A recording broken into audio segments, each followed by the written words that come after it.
the water. God's gonna trouble the water. God's gonna trouble the water. I have sung that song since I was a child. But it wasn't until I was older that I truly understood what the song was all about. That runaway slaves, they have to wade in the water. If they run away on land, the master's dogs will locate their scent and find them. That Moses led his people out of slavery in Egypt, and the Underground Railroad conductor leads the people out of slavery here in the South. I was enslaved. My name is Sara Lucy Bagby Johnson, and I belong to the family of a Mr. William Goshon. Mr. Goshon was a strict master. Do what he and his family want you to do when they want you to do it, and do it quick or else.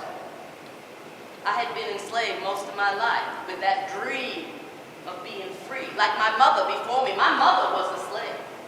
But my father was a free white man.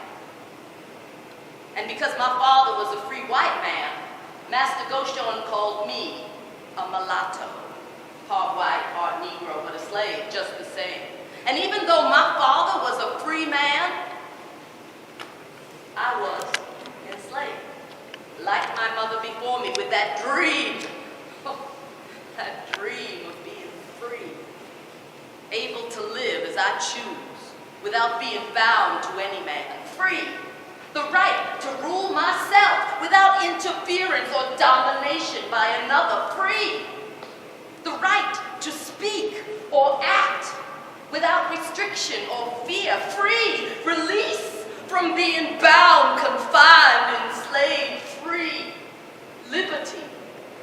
Emancipation. Wading in that water to freedom. Now I hear all the time about runaways who took that road or waded in that river.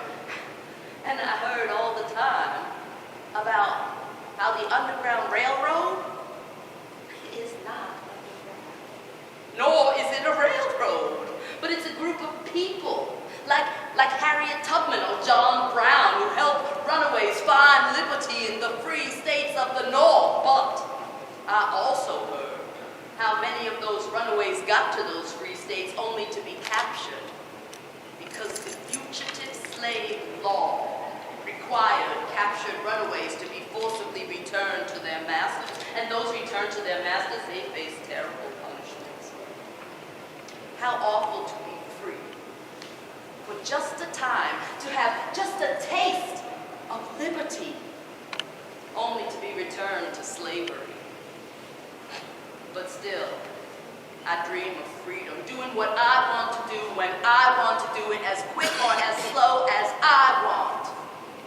I have been a slave most of my life, a mulatto slave with that dream of being free.